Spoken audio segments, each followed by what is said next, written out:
If you had met Jason Day when he was 12 years old and asked him what his future looked like, he probably would have stared at you after chugging down a bottle of alcohol and laughed. Yes, he was an alcoholic at just 12, but one decision changed the trajectory of his life forever. And the key player in this decision was his mother. So, how was she able to convince her young son to focus on golf and school after the tragic loss of his father?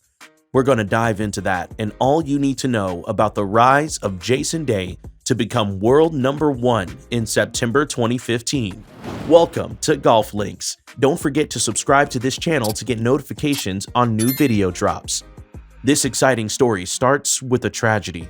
Born in a small Queensland town to a Filipino mother and an Australian father, Jason Day was introduced to golf at just 6 years old when his father enrolled him at the Beaudesert Golf Club. However, before then, his father found an old golf club at a landfill and handed it over to a 3-year-old Jason.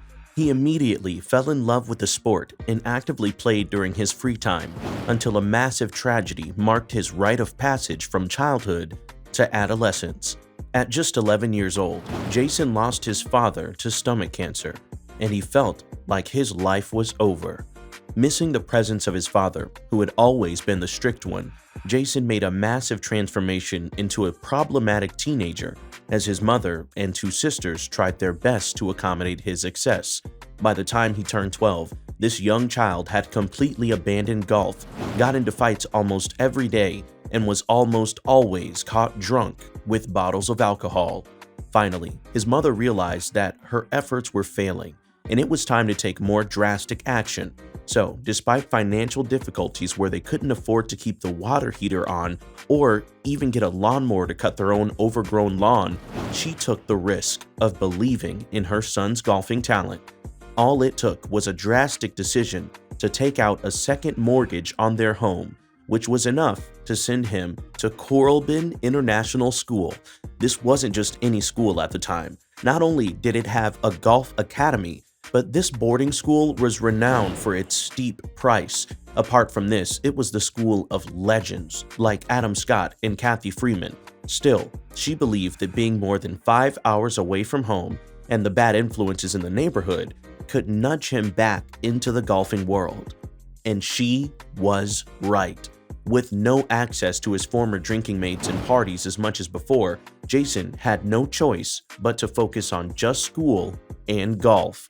On a lovely day, he discovered a book about Tiger Woods, and this was more than enough motivation to increase the hours he spent on the practice ground. Eventually, Colin Swatton, who was the Academy's coach at the time, became another super important person in Jason's life, a mentor that stuck with him through the ups and downs of his professional golf career. At just 13, he got the first major win of his amateur career at the 2000 Australian Masters. After making his first PGA Tour debut in 2008, the young golfer finally had a PGA Tour win in 2010 when he finished at the top of the Byron Nelson Championship. This got Jason a cool $1.7 million in prize money, which is, of course, smaller compared to how much he's earned ever since. Still, it was an amazing start to his professional career, especially for a year where he missed several chances. 2011 was not the year for Jason Day to win any titles, but he got an impressive 10 top 10 finishes with runner-up finishes at the US Open and Masters. People had already begun to notice the pro golfer, and his fan base was rising steadily.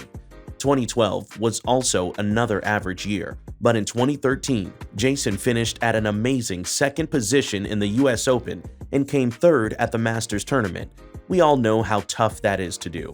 Meanwhile, he was also the leading individual performer at the World Cup that same year and won the tournament for Australia while paired with Adam Scott. Things were finally looking up for Jason Day, and he finished 2014 with more than $9 million won in prize money due to his victories at the BMW Championship, Barclays, and the PGA. However, this wasn't his best year yet.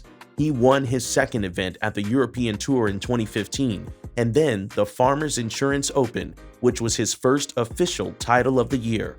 It looked like he had dropped from when he missed the cuts for the Memorial Tournament and the Players' Championship, but the cycle was complete in August 2015 when he finally secured a win at the US PGA Tour. Then he went on a winning streak of 4 wins in 6 tournaments, and this was enough to knock out Rory McIlroy from the top spot.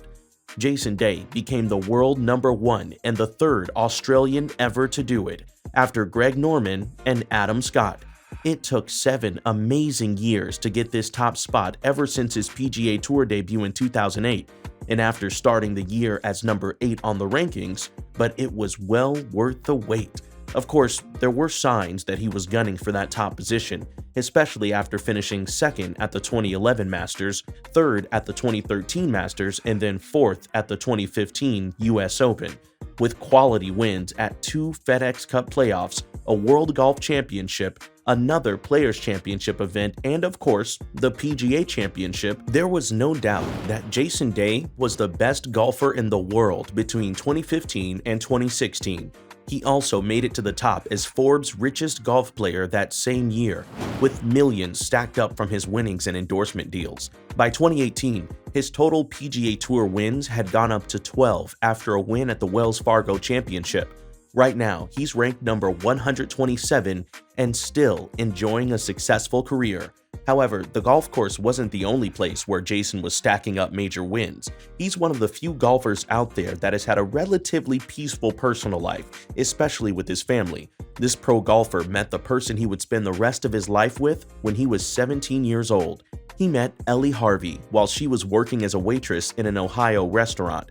The pair felt an instant connection and started dating about a year later. In 2009, Jason finally tied the knot with his longtime love. Today, he has a much bigger family with 4 children: Dash, Lucy, Arrow, and Ozzy. Not surprising that Ellie is not a waitress anymore, but is now the president of the Brighter Days Foundation, where she focuses on children-oriented organizations in Ohio. Meanwhile, Jason had a huge scare in 2017 when lung cancer almost took the only surviving parent he had. His mother was diagnosed with non-small cell lung cancer. Fortunately, she survived after a successful surgery that year, and it seemed like she was out of the danger zone. However, she passed away in March 2022 after a 5-year battle with cancer, which prompted Jason to pull out of the Arnold Palmer Invitational. The pro golfer recognized her sacrifices and was inspired by his mother's life to give even more to the game of golf. So, how much is Jason Day worth? Well, it's 2022, and Jason has a net worth of almost $40 million, thanks to millions in prize money and endorsement. At the time he first got into professional golfing, Jason signed a deal with Adidas and TaylorMade in 2006, so that means most of his equipment has the TaylorMade stamp. In 2017, he signed a deal with Nike, which many reports claim is worth $10 million yearly. Meanwhile, this endorsement put an end to his initial contract with RBC. Jason also has an active contract with the car company Lexus, running into millions of dollars. By 2017, he had a 5,800 square foot home in Westerville, Ohio, worth more than $2 million. Jason Day also has always been in love with fast cars and going on the road. His collection of present and past cars include a motorhome, which came in handy anytime he wanted to take a road trip, a silver Lexus LC, and a shiny red Lexus LFA. However, his cars are not as impressive as his mansion in the Columbus area. This Australian professional golfer is looking to make a huge comeback, despite his struggles with injuries. So, to increase his chances of returning to world #1, Jason decided to build himself a 5-acre home golf complex worth millions of dollars. This may have been a great choice since the indoor golf simulator allows him to practice anytime, even with the unpredictable winter weather in Ohio. The home complex is a 2-story building with an amazingly spacious feel and a lot of natural light, enticing enough for anyone to want to visit. Of course, his home gym is filled with state-of-the-art equipment, and we expect nothing less. This is where he has a robotic putting green worth almost $70,000 for practicing putts and breaks. Remember the old golf club that his father gave to him? Well, Jason still has it, and he proudly puts it on display in his trophy cabinet alongside his numerous awards. This former world number one also has an impressive 150-yard backyard where he takes a lot of practice shots. Outside of his house are golf courses that simulate the Oakmont Course and Augusta National Club. After every tournament, Jason loves to relax in his home sauna and get some massages for his bad back.